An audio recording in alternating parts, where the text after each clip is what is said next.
अस्सलाम वालेकुम स्टूडेंट्स। आज हमने अपने 9th क्लास के चैप्टर नंबर 2 का लास्ट टॉपिक है 2.6, जिसमें हमने ग्राफिकल रिप्रेजेंटेशन पढ़नी है। डिस्टेंस टाइम ग्राफ और स्पीड टाइम ग्राफ पर हमने बात करनी है।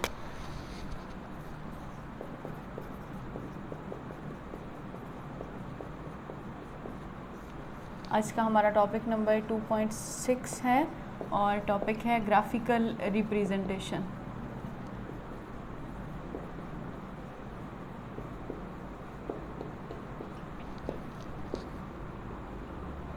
अच्छा, देखिए 9th क्लास की फ़िज़िक्स में आके आप लोग ग्राफ पहली बार पढ़ रहे हैं, लेकिन इससे पहले आपने 8th में या अभी भी शायद 9th क्लास में मैथ्स में आप लोगों ने ग्राफ को ड्रॉ करना सीखा होगा। सबसे पहले तो हमें ये पता होना चाहिए ना कि ग्राफ को हम ड्रॉ कैसे करते हैं, फिर हम अपने टॉपिक पर बात करेंगे कि डिस्टेंस टाइम ग्राफ क्या है या स्पीड टाइम ग्राफ हम कैसे ड्रॉ करते हैं। देखिए, जब भी हमें ग्राफ ड्रॉ करना होता है ना, तो हम दो एक्सिस बनाते हैं, एक को हम कहते हैं एक्स एक्सिस और एक को हम कहते हैं वाई एक्सिस। ठीक है, इस तरह से ग्राफ बनाते हुए यूँ हम दो लाइंस लगाते हैं, परपेंडिकुलर लाइंस। ठीक है, इस लाइन को हम कहते हैं दिस इज़ एक्स एक्सिस और ये जो लाइन है this is known as Y axis. ठीक है, अब एक्स एक्सिस का जो दूसरा नाम है वो हॉरिजॉन्टल एक्सिस भी है, यानी कि आपको एक्स या हॉरिजॉन्टल एक्सिस लिखा हुआ कहा जा सकता है, और वाई एक्सिस का स्टूडेंट्स जो दूसरा नाम है वो वर्टिकल एक्सिस भी है।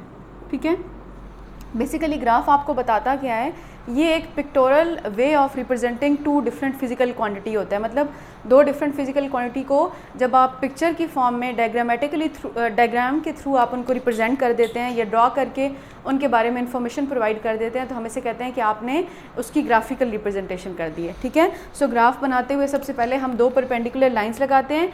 इनमें जो लाइंस हॉरिजॉन्टल होती है उसे हम एक्स एक्सिस कहते हैं या हॉरिजॉन्टल एक्सिस कहते हैं, और हॉरिजॉन्टल एक्सिस जो है वो राइट हैंड साइड पर पॉजिटिव एक्स होता है और लेफ्ट हैंड साइड पर जो है वो नेगेटिव एक्स होता है। ठीक है, ये जो हमारा हॉरिजॉन्टल एक्सिस है ये हमें इसे कहते हैं ये पॉजिटिव एक्स है और इसे कहते हैं ये नेगेटिव एक्स है। ठीक है, इसी तरह से इस जैसे एक्सिस को हम वर्टिकल एक्सिस कहते हैं, ये हमारा पॉजिटिव वाई है और ये जो है ये हमारा नेगेटिव वाई है। ठीक है, अब जब भी ग्राफ बनाया जाता है तो स्टूडेंट्स ग्राफ दो फिजिकल क्वांटिटी के दरमियान में बनाया जाता है।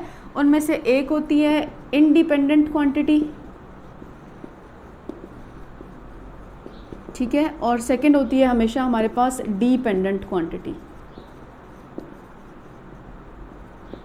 ये जो इंडिपेंडेंट क्वांटिटी होती है ना, it is always taken on x axis, इसको हमेशा हम एक्स एक्सिस पे लेते हैं। ठीक है, और जो डिपेंडेंट क्वांटिटी होती है ना, इसको हमेशा हम वाई एक्सिस पर ले रहे होते हैं। सही है, ये आपने याद रखना है कि जब भी आप किसी भी दो फिजिकल क्वांटिटी के दरमियान में ग्राफ बनाएंगे तो आप देखेंगे उनमें से जो इंडिपेंडेंट क्वांटिटी है उसको हम एक्स एक्सिस पर रख देंगे और जो हमारे पास डिपेंडेंट क्वांटिटी होगी उसको हम वाई एक्सिस पर रख देंगे। ठीक है, अब आपके टॉपिक में ग्राफिकल रिप्रेजेंटेशन में सबसे पहले जो आपको वो बता रहा है वो आपको डिस्टेंस टाइम ग्राफ के बारे में बता रहा है। डिस्टेंस टाइम ग्राफ के बारे में वो आपको एक्सप्लेन कर रहा है। ठीक है, अब देखिए डिस्टेंस टाइम ग्राफ के लिए दो बातें आपको पता होना चाहिए कि डिस्टेंस और टाइम में अगर देखा जाए ना, तो टाइम एक इंडिपेंडेंट क्वांटिटी है। इसका मतलब है कि हम अपना ग्राफ बनाते हुए टाइम को एक्स एक्सिस पर ले लेंगे और हम अपना ग्राफ बनाते हुए बच्चों डिस्टेंस को वाई एक्सिस पर ले लेंगे। अच्छा, अब दूसरी बात यह है कि जो डिस्टेंस टाइम ग्राफ है ना, ये आपको हमेशा पॉजिटिव एक्स वाई प्लेन के अंदर मिलता है। क्यों हमें पॉजिटिव एक्स वाई प्लेन के अंदर मिलता है? Because distance can never be negative. हमने पढ़ा है ना चैप्टर के शुरू में, जहाँ पर हमने डिस्टेंस और डिस्प्लेसमेंट को रिप्रेजेंट किया या उनके बारे में डिस्कशन किया, वहाँ पर हमने ये बात पढ़ी है कि डिस्टेंस जो है वो हमेशा पॉजिटिव होता है। तो इसलिए वो आपको बता रहा है कि डिस्टेंस टाइम ग्राफ को जब आप ग्राफिकली बनाएंगे, रिप्रेजेंट करेंगे, तो ये हमेशा आपको एक्स वाई प्लेन में मिलेगा। एक्स वाई प्लेन क्या, देखें ये एक्स है ये वाई है, यानी कि ग्राफ ऊपर की तरफ होगा, पॉजिटिव एक्स और पॉजिटिव वाई की तरफ होगा। नेगेटिव एक्स और नेगेटिव वाई की तरफ आपको कभी भी ग्राफ नहीं मिलेगा, क्योंकि distance can never be negative, ये हमेशा पॉजिटिव होता है। ठीक है, अब नेक्स्ट सवाल ये आता है कि अगर आपके सामने डिस्टेंस टाइम ग्राफ बना हुआ है कहीं भी किसी भी ऑब्जेक्ट का, तो आप उस ग्राफ को रीड कैसे करते हैं? अब देखिए, आपने पढ़ा हुआ है कि डिस्टेंस और टाइम के दरमियान में जो रेशो होती है ये आपको स्पीड दे देती है। यानी कि अगर आपके सामने कहीं पर कोई भी ग्राफ बना हुआ हो तो आप उस ग्राफ का स्लोप या ग्रेडियंट कैलकुलेट करके स्पीड कैलकुलेट कर सकते हैं। ठीक है, क्यों कैलकुलेट कर सकते हैं? बिकॉज हमें पता है कि the ratio between distance and time will tell us about speed, ठीक है, क्योंकि डिस्टेंस और टाइम के दरमियान में जो रेशो होती है वो हमें स्पीड बता देती है। अब देखिए आपके सामने कोई भी ग्राफ बना हुआ है और आपने उस ग्राफ में से डिस्टेंस टाइम ग्राफ में से स्पीड कैलकुलेट करनी है, तो उसका तरीकाकार क्या होता है वो मैं आपको बताती हूँ। हम अब सीख लेते हैं कि how to calculate speed from distance time graph, ठीक है। अगर आपके सामने कोई भी ग्राफ बना हुआ है और आपने वहाँ से स्पीड कैलकुलेट करनी है तो आप कैसे कैलकुलेट कर सकते हैं। देखिए फर्स्ट ऑफ ऑल सबसे पहले हम क्या करते हैं कि हमने ये अपना कोऑर्डिनेट एक्सिस बना लिया। अब कोऑर्डिनेट एक्सिस पर ग्राफ की कोई भी शेप हो सकती है। लेट्स सपोज मैं कहती हूँ कि हमें जो है वो इस साइड पर डिस्टेंस गिवन है, ठीक है, और डिस्टेंस की जो वैल्यू है स्टूडेंट्स ये है 0। यहाँ से मैं कहती हूँ कि 10 मीटर है जी, यहाँ से कहती हूँ 20 है, this is 30 metre, this is 40 metre and this is 50 metre, ठीक है। और इसी तरह से एक्स एक्सिस पर हमें टाइम गिवन होता है, ऐसा यूनिट सेकंड होता है। यहाँ पे मैं आपसे कहती हूँ 5 सेकंड, यहाँ पे 10 हो गए, यहाँ पे 15, हेयर 20 एंड 25 सेकंड्स गुजर गए, ठीक है। और जो ग्राफ की शेप है वो फॉर एग्जांपल ग्राफ यूँ बना हुआ है। अब मैं आपसे कहती हूँ कि आपने इस डिस्टेंस टाइम ग्राफ से मुझे स्पीड कैलकुलेट करके देनी है। तो फर्स्ट ऑफ ऑल आप क्या करेंगे कि आप मुझसे पूछेंगे कि हमने स्पीड जो है वो किन दो पॉइंट्स के दरमियान में कैलकुलेट करनी है। अगर तो आपको पॉइंट्स मेंशन हो तो फिर तो हम उन दोनों पॉइंट्स के दरमियान में स्पीड कैलकुलेट कर लेते हैं, और अगर आपको पॉइंट्स मेंशन ना हो बच्चों तो फिर हम अपनी मर्ज़ी से रैंडमली कोई भी दो डिफरेंट पॉइंट्स ले लेते हैं और उन दो डिफरेंट पॉइंट्स के दरमियान में हम स्पीड कैलकुलेट करते हैं, ठीक है। तो मैं आपके सामने पॉइंट्स मार्क कर लेती हूँ कि लेट्स सपोज़ ये वाला पॉइंट, इससे मैं कह देती हूँ ये P1 है, और लेट्स सपोज़ बच्चों ये वाला जो पॉइंट है दिस इज़ P2। मैं आपसे कहती हूँ कि आपने मुझे P1 और P2 के दरमियान में स्पीड कैलकुलेट करके बतानी है, ठीक है। तो सबसे पहले आप क्या करेंगे, आप फार्मूला यूज़ करेंगे स्लोप या ग्रेडियंट ऑफ स्ट्रेट लाइन। अभी मुझे ये नहीं पता कि आप लोगों ने अभी मैथ्स में स्लोप कैलकुलेट करने के फार्मूलाज पढ़े हैं या नहीं पढ़े। अगर नहीं पढ़े तो आगे चल के मैट्रिक में ही हम ये बात सीख लेते हैं मैथमेटिक्स में कि स्लोप ऑफ डिफरेंट लाइन का मतलब हर तरह की लाइन का जो स्लोप का फार्मूला होता है वो डिफरेंट होता है। यानी कि बात का मतलब क्या हुआ कि अगर स्ट्रेट लाइन है तो स्लोप का फार्मूला डिफरेंट है, लाइन इरेगुलर है तो डिफरेंट है, टेंजेंशियल लाइन है तो स्लोप का फार्मूला डिफरेंट होता है, ठीक है। तो हमने यहाँ पर चूँकि हमें ये एक स्ट्रेट लाइन ग्राफ मिल रहा है तो स्लोप ऑफ स्ट्रेट लाइन या ग्रेडियंट ऑफ स्ट्रेट लाइन जो होता है वो रेशो होती है बिटवीन वाई एक्सिस, यानी कि डिफरेंट पॉइंट्स जो वाई एक्सिस हैं वो डिवाइड बाय जो दोनों पॉइंट्स हैं वो एक्स एक्सिस के, ठीक है। अब इसी बात को अगर मैं आपके सामने लिखना चाहूँ तो फिर मैं यूँ लिखूँगी कि ग्रेडियंट में आपने क्या करना है कि वाई एक्सिस पर हमने देखें ये जो दो पॉइंट्स हैं ना, अब पॉइंट P1 से भी आपने एक स्ट्रेट परपेंडिकुलर लाइन जो है वो वाई एक्सिस पर ड्रॉ करनी है, और पॉइंट P1 से भी आपने एक straight perpendicular line x axis पर ड्रॉ करनी है। इसी तरह स्टूडेंट्स पॉइंट P2 से भी आपने एक स्ट्रेट लाइन वाई एक्सिस पर ड्रॉ करनी है, और पॉइंट P2 से आपने स्ट्रेट लाइन जो है वो एक्स एक्सिस की तरफ ड्रॉ कर लेनी है, ठीक है। अब ये हम क्यों करते हैं कि अगर आपने पॉइंट P1 पर टाइम की वैल्यू लेनी है या डिस्टेंस की वैल्यू लेनी है तो आपको कैसे पता चलेगा कि टाइम की वैल्यू लेने के लिए P1 से एक नीचे स्ट्रेट लाइन टाइम एक्सिस की तरफ ड्रॉ करें, और P1 पर डिस्टेंस की वैल्यू लेने के लिए स्ट्रेट लाइन वाई एक्सिस पर ड्रॉ करें। अगेन इसी तरह से अगर आपने P2 की वैल्यू देखनी है तो आप P2 से स्ट्रेट लाइन टाइम एक्सिस की तरफ ड्रॉ करें तो आपको टाइम मिलेगा, और स्ट्रेट लाइन डिस्टेंस एक्सिस की तरफ ड्रॉ करें स्टूडेंट्स तो आपको डिस्टेंस मिल जाएगा, ठीक है। देन आप इसको यूँ लिख सकते हैं कि y2 minus y1 divide by x2 minus x1, ठीक है। अब अगर आप रीड करें बच्चों तो y2 की वैल्यू हमें क्या मिल रही है, y2 की वैल्यू मिल रही है 30 डिवाइड बाय माइनस y1 की वैल्यू क्या मिल रही है 10, ठीक हो गया। इसी तरह से P2 की वैल्यू क्या मिल रही है स्टूडेंट्स 20 माइनस P1 की वैल्यू क्या मिल रही है 10।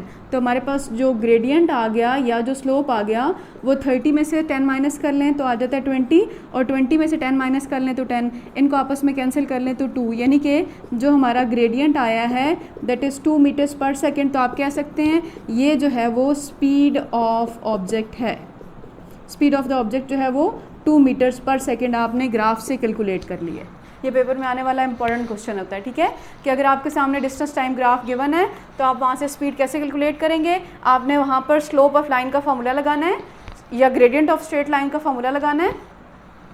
स्लोप या ग्रेडियंट का जो फार्मूला होता है उसमें हमारे पास Y axis divide by X axis, यानी कि जो दो डिफरेंट पॉइंट होते हैं उनके वाई कोऑर्डिनेट्स और उनके एक्स कोऑर्डिनेट पर जो वैल्यूज़ बन रही होती हैं वो आपने नोट कर लेनी होती हैं। अब आपने स्टूडेंट्स दो पॉइंट्स लिए हैं तो फिर आप y2 माइनस y1 और x2 माइनस x1 कर देंगे, ठीक है। अब y2 की वैल्यू, y1 की वैल्यू, x2 की वैल्यू, x1 की वैल्यूज़ आपको कैसे मालूम हुई कि वो जो दो पॉइंट्स थे उन दोनों पॉइंट्स से आपने स्ट्रेट लाइन x एक्सिस पर भी ड्रॉ कर ली, y एक्सिस पर भी ड्रॉ कर ली। उनकी वैल्यूज़ को आप नोट डाउन करेंगे, नोट डाउन करके सिंप्लीफाई करेंगे तो आपको स्पीड ऑफ द ऑब्जेक्ट मिल गई है जो कि 2 मीटर्स पर सेकेंड थी, ठीक है।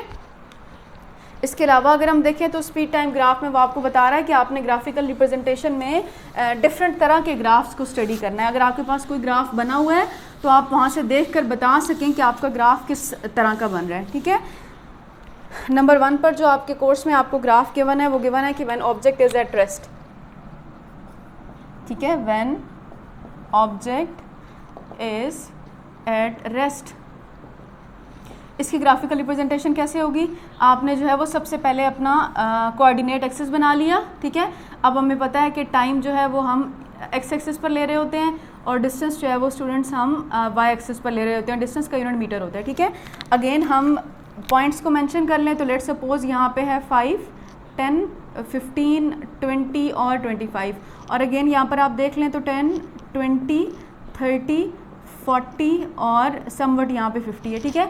अगर ऑब्जेक्ट रेस्ट पर है तो हमें पता है रेस्ट का मतलब होता है ऑब्जेक्ट का रुका हुआ होना, यानी कि वो किसी किस्म का कोई डिस्टेंस कवर नहीं कर रहा। तो इस किस्म के ग्राफ को रिप्रेजेंट करने के लिए एक straight line parallel to horizontal axis या you can say straight line parallel to X axis अगर आपको बनी हुई नज़र आती है तो आप कहेंगे हमारा ऑब्जेक्ट जो है वो रेस्ट की स्टेट में है। अब इसको आप रीड करें तो देखें, आप डिफरेंट पॉइंट्स को स्टडी करें ना। इस पॉइंट पर देखें तो आपको डिस्टेंस की वैल्यू 40 मिल रही है, अगले पॉइंट पर देखें बच्चों तो डिस्टेंस की वैल्यू 40 है, थोड़ा सा आगे चल के देखें तो फिर डिस्टेंस की वैल्यू 40 है, इसी तरह कॉर्नर पे देखें तो फिर डिस्टेंस की वैल्यू 40 है। लेकिन अगर आप इन डिफरेंट पॉइंट्स पर टाइम को स्टडी करना चाहें, ये देखें, ये मैं आपको कहती हूँ ना, ये पॉइंट P1 है students, this is P2, this is P3, तो आप नीचे लाइन ड्रॉ करें, यहाँ से भी नीचे लाइन ड्रॉ करें, यहाँ से भी नीचे लाइन ड्रॉ करें, तो देखें P1 की वैल्यू आपको 5 और 10 के दरमियान में फॉर एग्जांपल 7.5 मिल रही है यहाँ पर, P2 पे टाइम की वैल्यू 15 मिल रही है और P3 पे टाइम की वैल्यू 22 मिल रही है।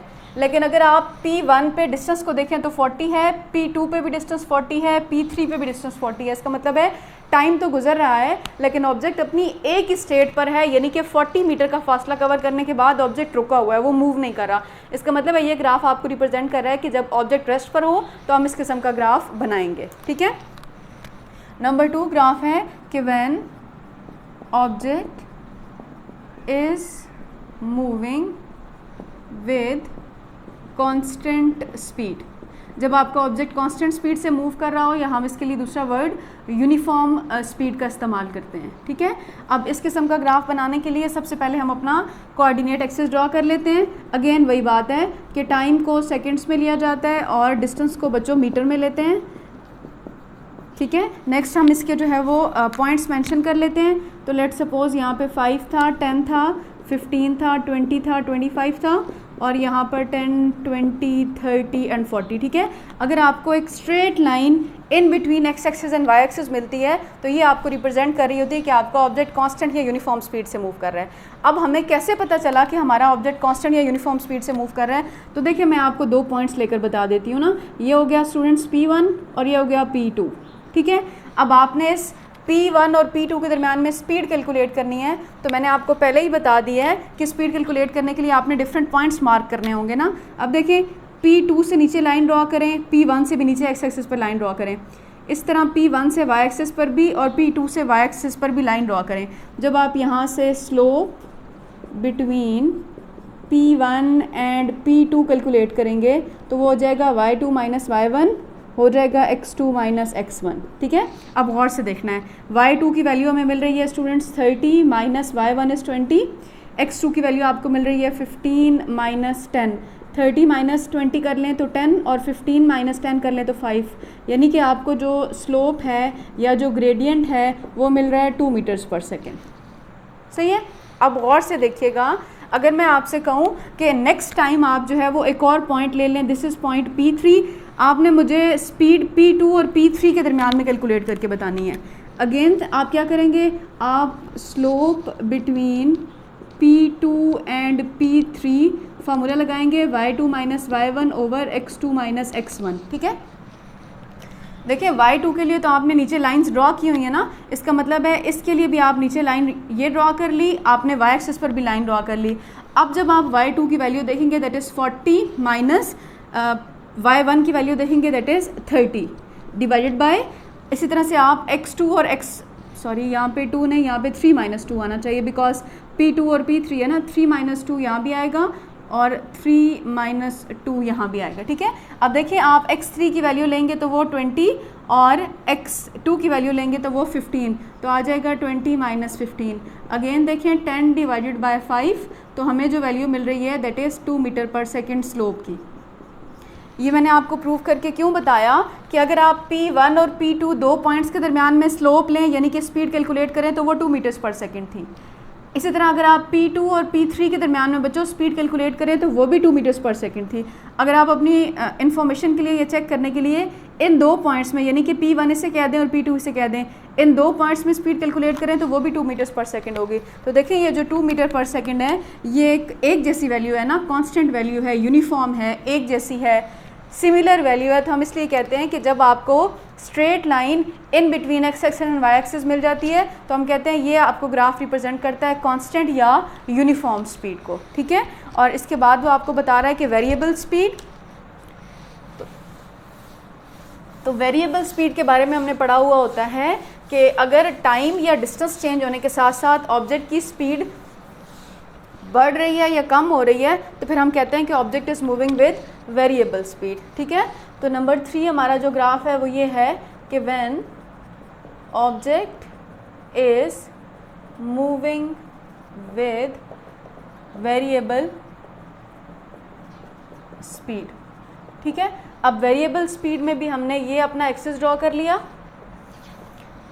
और अगर आपने ऑब्जेक्ट की वेरिएबल स्पीड को रिप्रेजेंट करना होता है ना तो वेरिएबल स्पीड के लिए भी फिर देखें, अगर आपका ग्राफ इस तरह से करके बना हुआ है या आपका ग्राफ इस तरह से करके बना हुआ है तो हम कहते हैं कि ये हमारा वेरिएबल स्पीड को रिप्रेजेंट कर रहा है। और वेरिएबल में कौन सी, इस केस में देखें तो जैसे जैसे ऑब्जेक्ट मूव कर रहा है तो उसकी स्पीड बढ़ती हुई नज़र आ रही है ना, तो हम कहेंगे इस केस में स्पीड इंक्रीज़ कर रही है, इंक्रीजिंग है, तो हम कहते हैं ये वेरिएबल है। और इस केस में देखिए ऑब्जेक्ट हाईएस्ट पॉइंट पर है और फिर नीचे मूव करके आ रहा है तो इस केस में उसकी स्पीड डिक्रीज़ कर रही है, डिक्रीजिंग मैनर में है, तो हम कहेंगे ये भी हमारे पास वेरिएबल स्पीड को रिप्रेजेंट कर रहा है। टाइम जो है वो हम यहाँ पर लेते होते हैं और डिस्टेंस जो है वो हम वाई एक्सिस पर लेते होते हैं। और अगेन यही केस है कि distance is taken along Y axis and time is taken along X axis. तो यहाँ पर भी आप अगर अपनी मर्ज़ी से चेक करना चाहें तो कोई भी दो डिफरेंट पॉइंट्स ले लें, लेट्स सपोज ये वाला पॉइंट ले लें और ये वाला पॉइंट ले लें, this is P1, this is P2, इन दोनों से एक्स एक्सिस पर भी लाइन ड्रॉ करें, वाई एक्सिस पर भी लाइन ड्रॉ करें, रेस्पेक्टिव पॉइंट्स लेकर अगर आप सिंप्लीफाई करें, सॉल्व करें तो आप लोग क्या देखेंगे कि हर दो डिफरेंट पॉइंट्स के दरमियान में स्पीड की वैल्यू आपको डिफरेंट मिल रही होगी, चेंज मिल रही होगी। तो इन दैट केस हम कहेंगे कि हमारा जो ऑब्जेक्ट है वो मूव कर रहा होगा वेरिएबल स्पीड के साथ या चेंजिंग स्पीड के साथ। और वेरिएबल में भी देखिए स्पीड अगर चेंज हो रही है तो वो दो तरीके से चेंज हो रही होगी, या तो इंक्रीज़ करेगी या तो डिक्रीज़ करेगी। तो इंक्रीजिंग मैनर को हमने इस तरह से ग्राफ में रिप्रेजेंट किया है और डिक्रीजिंग मैनर को स्टूडेंट्स हमने इस तरह से अपने ग्राफ में रिप्रेजेंट कर लिया है।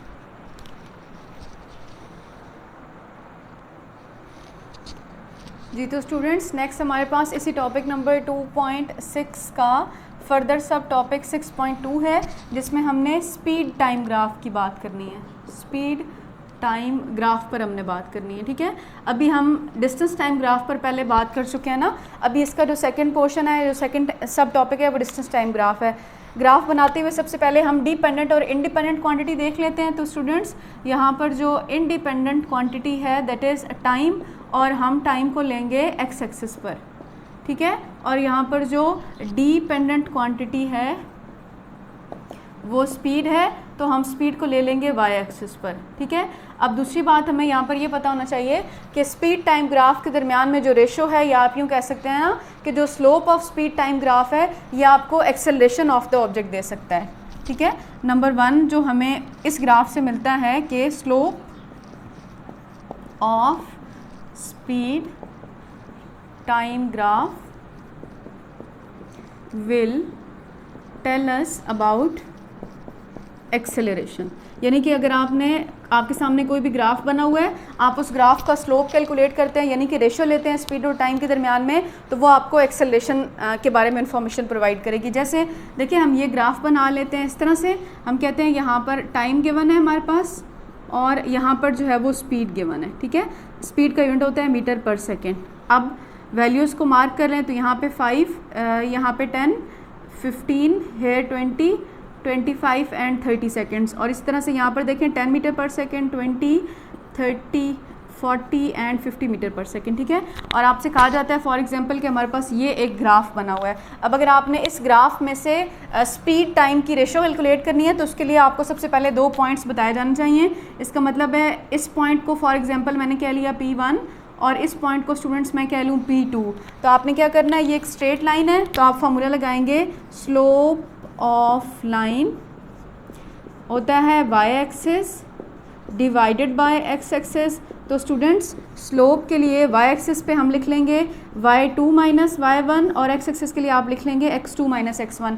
अब इन पॉइंट्स को स्टडी करने का तरीका क्या होता है, मैंने आपको बताया कि आप पॉइंट P1 से y एक्सिस पर भी लाइन ड्रॉ करेंगे लाइक दिस, ठीक है, और पॉइंट P2 से y एक्सिस पर भी लाइन ड्रॉ करें। इस तरह पॉइंट P2 से नीचे x एक्सिस पर भी और P1 से भी आप x एक्सिस पर भी लाइन ड्रॉ करें। पॉइंट्स को रीड कर लें तो P2 की वैल्यू y एक्सिस पर है 40 माइनस P1 की वैल्यू है 20, डिवाइड में 25 और 15, 25 माइनस 15। इस सारी चीज़ को आप सिंप्लीफाई कर लें तो हमें स्लोप या ग्रेडियंट क्या देगा, 40 माइनस 20 करें तो 20 और 25 माइनस 15 करें तो 10। सिंप्लीफाई कर लें तो आपको स्लोप यानी कि स्पीड टाइम ग्राफ था तो ये स्लोप आपको रिप्रेजेंट कर रहा है बच्चों एक्सेलरेशन को, और इसकी वैल्यू मिल जाएगी 2 मीटर पर सेकेंड स्क्वायर। ठीक हो गया। तो डिस्टेंस टाइम ग्राफ हमें 2 बातें या 2 चीज़ें एक्सप्लेन करता है। नंबर 1 कि अगर आपने स्लोप या ग्रेडियंट कैलकुलेट करेंगे तो चूंकि स्पीड और टाइम के दरमियान में रेशो हमें एक्सेलरेशन देती है, तो एक तो ये ग्राफ स्टूडेंट्स आपको एक्सेलरेशन के बारे में इंफॉर्मेशन प्रोवाइड करेगा, और सेकेंडली ये जो स्पीड टाइम ग्राफ होता है ये आपको डिस्टेंस के बारे में मालूमात देता है। Area under the graph will tell us about distance covered. ठीक है, किसी भी ऑब्जेक्ट ने कितना डिस्टेंस कवर किया है वो आपको एरिया अंडर द ग्राफ बता सकता है। अब एरिया अंडर द ग्राफ का क्या मतलब है कि देखिए हमने ये ग्राफ बनाया, कोऑर्डिनेट एक्सिस बनाए, और इन कोऑर्डिनेट एक्सिस पर लेट सपोज आपको कोई भी ऑब्जेक्ट मैं कहती हूँ कि वो यूं मूव करता हुआ नज़र आ रहा है, ये इस तरह से उसकी जो ग्राफिकल रिप्रेजेंटेशन है ये इस तरह से है। कैसे, हम कहते हैं कि जी टाइम जो है वो सेकंड्स में गिवन है और हम कहते हैं कि स्पीड जो है वो मीटर पर सेकंड में गिवन है। ठीक है, अब कहते हैं कि यहाँ पे 0 था, लेट सपोज 5, 10, 20, 30, 40 इक्वल इंटरवल लेते हैं, 15, 20, 25, 30 और 35। ठीक है, और इसी तरह से हम यहाँ पे कहते हैं 10, 20, 30, 40। ठीक है, अब आपने रीड कर लिया। अब अगर आपने area under the graph calculate करना होता है तो देखिए आपने देखना होता है कि ग्राफ में हमारे पास कौन सी शेप बन रही है। अगर आप इस ग्राफ को देखें तो ये आपको नज़र आ रहा है कि हमारे पास रेक्टेंगल बन रही है, तो फिर आप क्या करेंगे कि आप लिखेंगे distance is equals to area of rectangle. ठीक है बच्चों, और एरिया ऑफ रेक्टेंगल जो होता है वो हमें पता है कि लेंथ इनटू ब्रेड्थ के इक्वल होता है। तो अब अगर आप यहाँ पर देखें तो आपको लेंथ कितनी मिल रही है, ये वाली चीज़ लेंथ को रिप्रेजेंट करेगी। लेंथ आपको कितनी मिल रही है 40 और ब्रेड्थ आपको मिल रही है 35। इन दोनों को आप अपनी मर्ज़ी से मल्टीप्लाई 40 और 35 को मल्टीप्लाई कर लेंगे तो हमें जो है वो आंसर मिल जाएगा मीटर्स में डिस्टेंस 1400 मीटर्स, ये हमें डिस्टेंस मिल गया। ठीक है, यानी कि जो भी हमारे पास ग्राफ के अंदर मैथमेटिकल शेप बन रही है उस मैथमेटिकल शेप में आप एरिया का फार्मूला पुट करेंगे बच्चों, और फार्मूला पुट करके सिंप्लीफाई करेंगे तो आपको total distance covered by the object मिल जाएगा। ठीक है, इसको स्टडी करने के लिए आप अपनी बुक का पेज नंबर 53 ओपन करें। तो स्पीड टाइम ग्राफ में फिगर नंबर 2.13 में उसने आपको स्लोप कैलकुलेट करके स्पीड टाइम ग्राफ का बताया हुआ है। क्वेश्चन नंबर 2.8 में एक्सेलरेशन मिलती है। और नेक्स्ट पेज पर अगर आप देखेंगे 2.14 में तो एक रेक्टेंगल बन रही है, और 2.15 में देखें स्टूडेंट्स तो एक ट्रायंगल बन रही है। तो वो आपको बता रहा है कि जी एरिया ऑफ जो रेक्टेंगल है वो लेंथ इंटू विड्थ होता है, तो वी और टी करें तो आपको डिस्टेंस मिल जाएगा। और इसी तरह से एरिया ऑफ ट्राइंगल जो होता है वो 1/2 लेंथ इंटू विड्थ होता है, तो 1/2 v मल्टीप्लाइड बाई टी आपको टोटल डिस्टेंस कैलकुलेट करके बता देगा। ठीक है, तो ये तो थे हमारे ग्राफिकल रिप्रेजेंटेशन। इससे रिलेटेड आपकी बुक में एग्जाम्पल नंबर 2.5, 2.6 हुई है, आप इसको सॉल्व कीजिएगा। ये पेपर में आने वाले इंपॉर्टेंट क्वेश्चन हैं। अगर आपको कोई क्वेश्चन है या कुछ समझ ना आए तो फिर आप कमेंट सेक्शन में पूछ सकते हैं, मैं आपको ये एग्जाम्पल सॉल्व करवा दूँगी।